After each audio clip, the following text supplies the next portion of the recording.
With the disappointing Indianapolis 500 behind him, Staf turned his attention to the Swiss Grand Prix. There had been little time to rest. The European round followed the American race by only 5 days.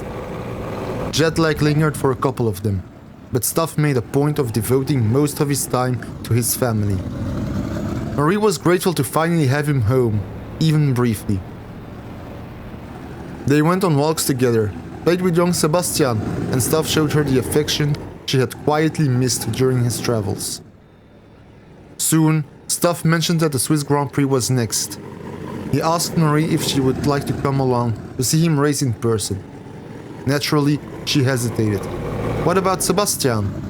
Staf suggested their son stay with his grandparent. Marie thought it over for a while before agreeing. During the race weekend, she would stand by his side in Switzerland.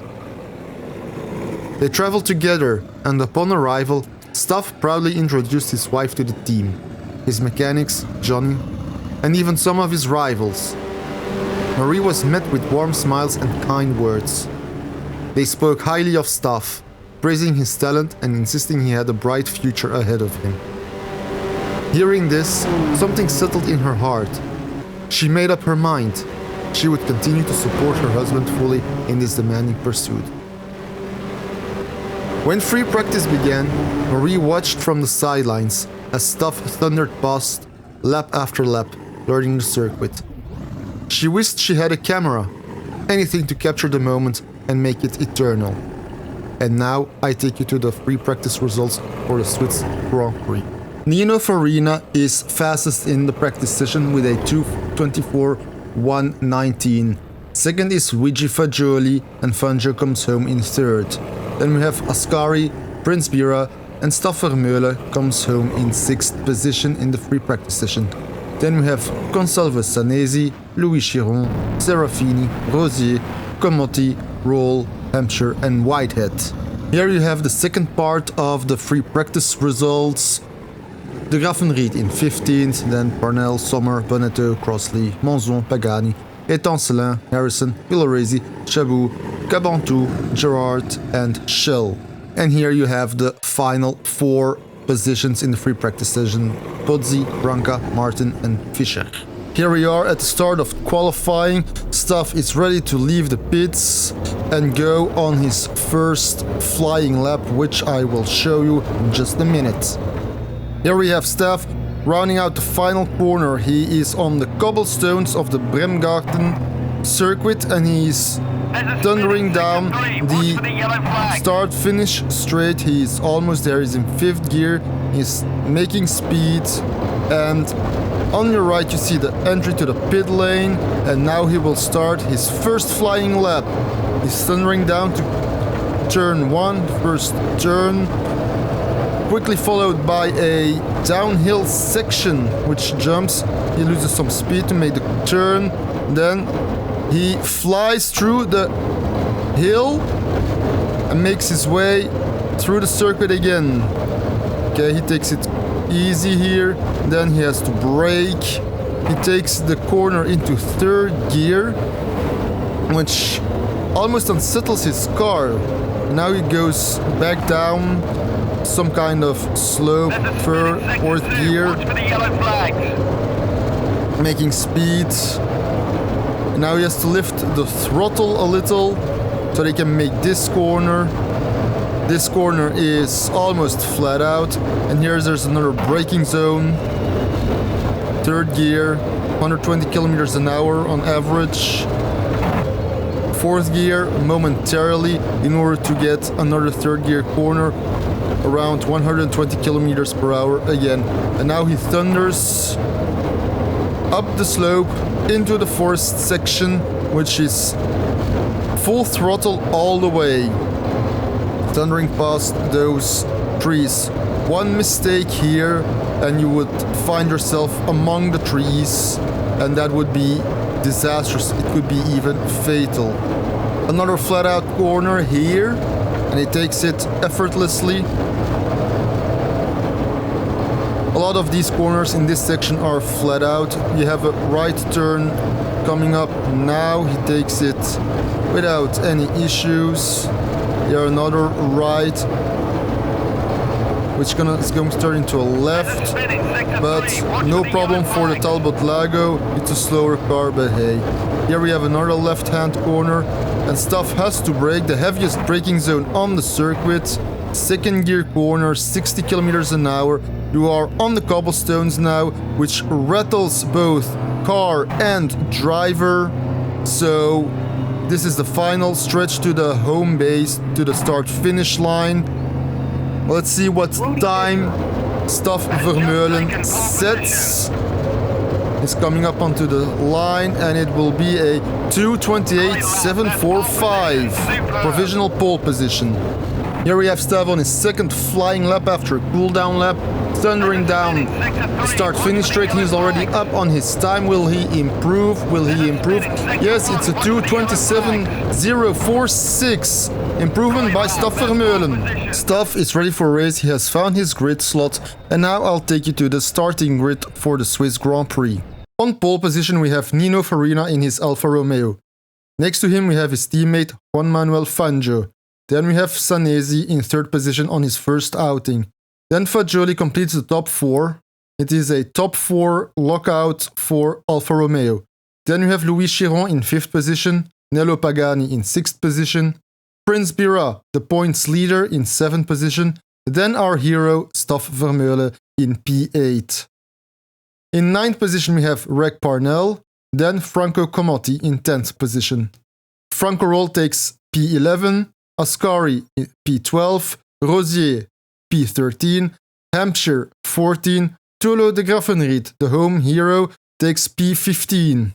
Then we have Giro Cabantu in P16, Serafini P17, Whitehead 18th place, Manzon 19th, Felice Bonetto takes P20, Pozzi takes P21, Tony Branca 22nd, Eugène Chabot takes P23, Cuth Harrison takes P24, Philippe Etancelin takes the 25th spot on the grid, Shell takes P26, Sommer takes P27, Villoresi takes P28, Rudi Fischer, another Swiss racer, takes P29 at the back. Then we have Eugène Martin in P30, Bob Gerard in 31st, and Jeff Crossley takes the final spot on the grid.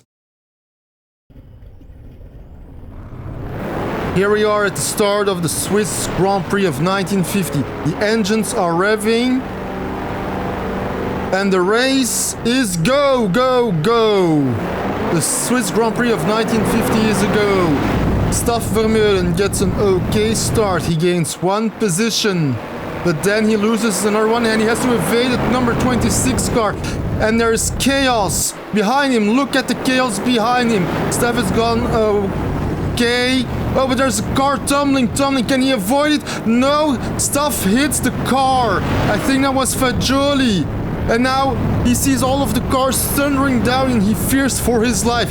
Will he be able to survive this? No, he gets hit by Franco Roll. My God, what a first turn this was. And now he's in the middle of the road. He hopes that everybody can avoid him. Oh, look at the chaos that the first turn has given. He feels that there's something wrong with his car. There's something wrong. The suspension is a bit bent, but he can keep going. To Staf Vermeulen continues. He has Villoresi behind him.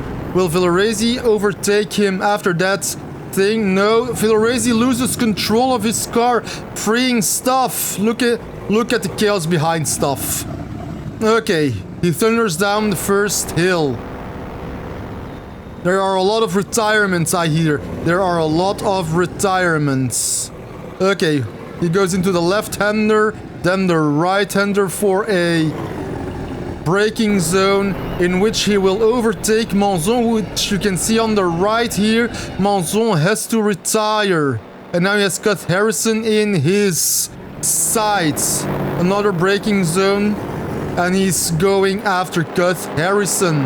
Will he be able to make the overtake?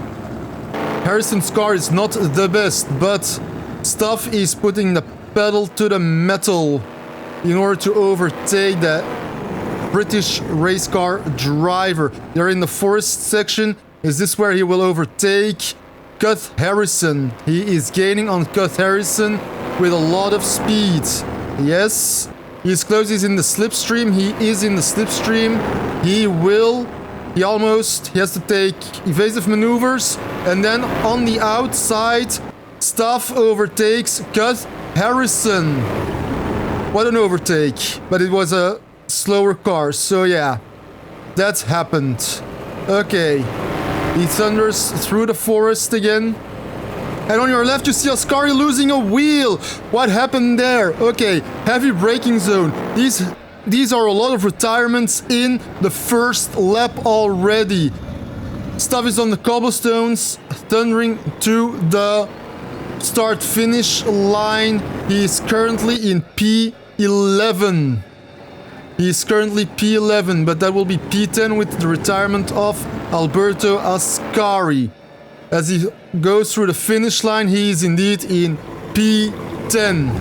As we are following Staf on the second lap of the Swiss Grand Prix, here are the confirmed retirements in the first lap of this Grand Prix.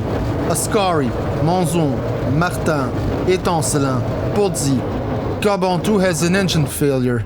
De Graffenried, the home hero, will not score any points today. Chabot, Gerard, Branca, Prosley, Chiron, Bonetto, Serafini, Shell, Fagioli, which we have seen. Then Parnell, who has lost a wheel at the forming of the grid. Then we have Rosier and Fischer, also a Swiss home hero, who will not be scoring any points. Here we have a replay of the turn 1 incident with Luigi Fagioli. He gets loose, clips the hill and tumbles and tumbles and tumbles. Pagani manages to evade him, but Staf hits Fagioli, and then he gets hit by the Graffenried, and then also Shell and Hampshire, and also Franco Roll, who also hits Fagioli, and Roll will hit Staf afterwards. You can see Staf in the background. Fagioli has to retire because of all the damage in his car. Another replay of the start of the Swiss Grand Prix. We are following Tony Branca, who gets loose and then gets hit by Serafini, and then he will get hit by Sommer here, damaging his car, and he has to retire. Here we are following Serafini in the incident with Tony Branca. Serafini gets loose, is facing the other way after he's crashed with the barrier, tries to turn around and hits Branca. Luckily, Serafini can get going once again without much damage. Here we are again in the forest section of the Swiss Grand Prix on lap 2. Staf is going at a steady pace. He knows his car isn't fast, but it is a bit reliable. And what's this? In the distance he sees a car, and that is Peter Whitehead. And Staf overtakes Whitehead because Whitehead has made a mistake in the forest section. Will Staf be able to keep that lead? Because we know that Peter Whitehead is in a better car. Whitehead may be in the better car. He loses control of his own car, he clips the hill and is out of the track. His car is too heavily damaged to continue and has to retire. As Staf thunders through the forest section again, I hear that Juan Manuel Fangio has taken the fastest lap of the race for the moment. The yellow car of Staf Vermeulen thunders past the start-finish line to start his 5th lap in this Swiss Grand Prix. He has Prince Bira in front of him, the championship leader. Staf goes through turn 1. There's a yellow flag. What happened? He goes down the hill and he sees Prince Bira, and Prince Bira retires. This gives Staf Vermeulen P8 in the Grand Prix. Here we have a replay of Bira making a mistake onto the hill. He jumps, gets loose, clips the hill and rolls over, and that's the reason for his retirement. Here we have the battle for P1 on lap 5. We have Sanesi in the lead, chased by Farina and then Fangio, who will take the lead on lap 5. Fangio loses a wheel, he crashes. Farina is a bit loose. He's side by side with Sanesi. Will he take the lead on the inside? He brakes later than Sanesi, and Farina takes the lead going up into the forest section of the Swiss Grand Prix. Farina leads. As we now take a look at how Fangio lost his wheel, he gets loose, goes off track and crashes into the hay bales, losing his wheel, retiring. On lap 6, Staf is closing in onto the final corner, brakes heavily, shifts down. too late, and he spins his car on the cobblestones. Will he be able to get going again? It seems like he has stalled his car. Can he go again? Can he go again? He's trying to find the problem, fix the problem. Will he be able to get going? I don't think so. I think he's gonna retire. Oh no, I hear his car, and he is going again on the Swiss Grand Prix on lap 6, going on to lap 7. What a frightening moment for Staf. He doesn't want to retire a third time in a row. Here we have a replay of Staf spinning into the final corner. He almost stalls his engine, but he gets going after. Staf is thundering past the forest again, going to the final corner, and on his left you have David Hampshire having retired. And this time Staf takes the final corner very well. It is lap 11, Staf is in P5, and Staf has noticed that it was getting darker and darker as the laps went by. He fears that it might be raining as he thunders through the forest again. He is thinking about the strategy. Should he risk going on wet tires? Probably not, because it's still dry. But yeah, the skies have gotten darker, so rain is a big possibility. And that's what Staf is afraid of, because he has never driven this race car on a wet track. But he has to wait how the conditions evolve. No time for risks right now. He's in a points-paying position, so no risks should be taken. On lap 12, we hear that Farina has taken the fastest lap of the race once again. And this is a problem, because Staf has just crossed the start-finish line and Farina set the fastest lap moments later. Staf is at risk of getting lapped. We are following Nello Pagani on lap 15 on the hill section. Pagani gets loose, doesn't get his car under control, and crashes into the building at the bottom of the hill and has to retire. Taking you on to lap 16, Staf has just crossed the hill section and the start-finish line, that means, and Farina has thundered past and set another fastest lap on lap 16.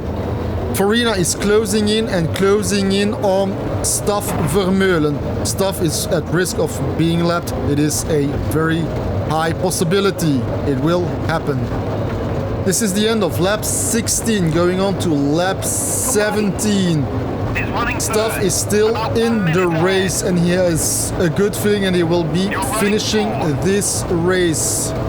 He goes into the hill section again, slows down a bit, and as always he takes the jump. But who does he see in front of him? Is that Cut Harrison?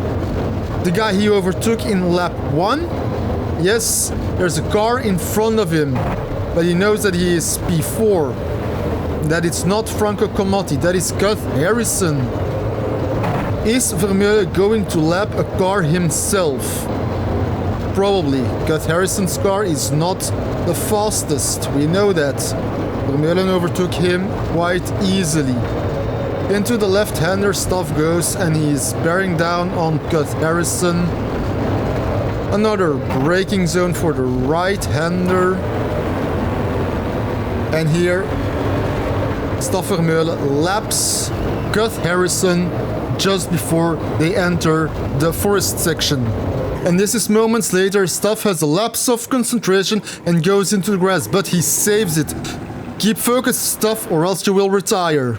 On the cobblestones on lap 17 going on to lap 18. Who is that there? In the distance, it is Farina. Farina there in the distance. Yes, Farina will lap Staf Vermeulen momentarily in just a couple of moments. On lap 18, Staf is going on to the forest section and he's looking in his mirrors. And there he sees the red flash that is Farina. Here we are moments later in the forest section. Staf gets the blue flags and slows down so that Farina and his red Alfa Romeo can safely pass by. Staf has been lapped in the Swiss Grand Prix. Here we have Staf going on to lap 19, which is his final lap. As you know, he has been lapped, so that will mean he has done one lap less than the leaders. He will probably not be lapped by the number 2nd spot, Consalvo Sanesi. Staf manages to go through the hill section cleanly once again. Remember, ladies and gentlemen, that his car has been damaged. He is driving a damaged car. His suspension has been bent after that turn 1 incident. Luckily for Staf Vermeulen, it is not as dire or as bad as in the Indianapolis 500 that he had to compete in a couple of days prior. There he brakes again, hard, passes the blue car of Monzon, I believe that was, again. There in the distance he sees Farina, an unobtainable target for the Belgian driver. Now he goes back into the forest section, a section he has loved the entire Grand Prix because he can go flat out through it. There's only one part where he has to lift and one part of the track where he has to brake. This is the part where he usually lifts. This time he takes it flat out, but that is good for his experience. Staf is becoming more and more experienced the more races he does. He passes the bridge, then he goes through another right-hander, not red-hander, right-hander, a left-hander. And then he will be close to the final corner, the cobblestones, for the final time. As Staf rounds the final corner, here we have Farina, the leader, crossing the finish line in P1. Farina wins the Swiss Grand Prix. Moments later, Staf finishes a lap down in P4. What a drive by the Belgian driver. Then, moments later, we have cut Harrison 2 laps down, finishing in P5. He will be the final finisher of the race. Here he is, P5. 46 seconds behind Farina, we have Sanesi, finishing in P2.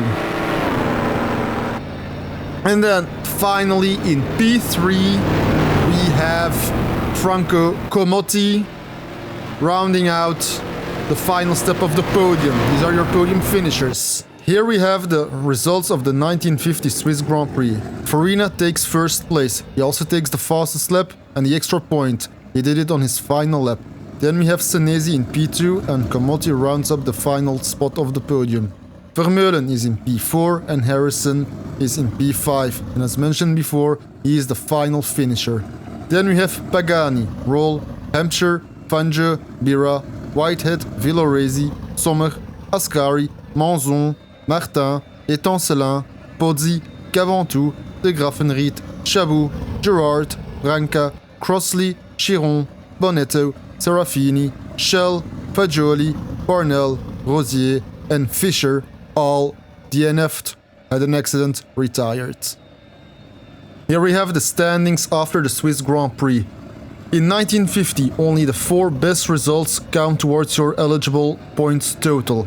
So, for the moment, Bira is still in first place with his 2 wins. Then we have Farina, Vermeulen is in the title fight for some reason.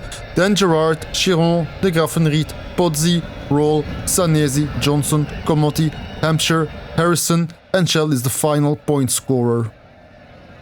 Staf had done it. After 2 consecutive DNFs, he finally saw the checkered flag again. 4th place was his, another point-scoring finish. Yes, he was a lap down on race winner Nino Farina, but he had finished. And truth be told, it had taken no small amount of luck. The start itself was solid. His getaway was clean, but chaos erupted immediately after the first corner. Staf caught sight of a car tumbling down the hillside. The track narrowed, leaving him nowhere to go. He couldn't avoid the incident. His car was spun around, and in that terrifying moment, Staf feared for his life as the rest of the field thundered past. Then came the impact. Another car struck his Talbot Lago. Somehow, mercifully, he was able to continue, nursing the wounded machine all the way to the finish. As Staf climbed out of the car in the pits, Marie ran toward him and wrapped him in a tight embrace. She had watched the Turn 1 incident in horror, convinced she was about to lose him. The resolve she had felt at the start of the weekend had shaken. Only now did she truly grasp how dangerous the sport was. Staf held her close and reassured her he wasn't going anywhere. That evening, they dined at a fine restaurant and spent the night together in a quiet hotel, far from the noise and the danger of the circuit. The following day, they returned to Belgium, back home, back to their young son. In 2 weeks' time, Belgium itself would become the next arena of speed.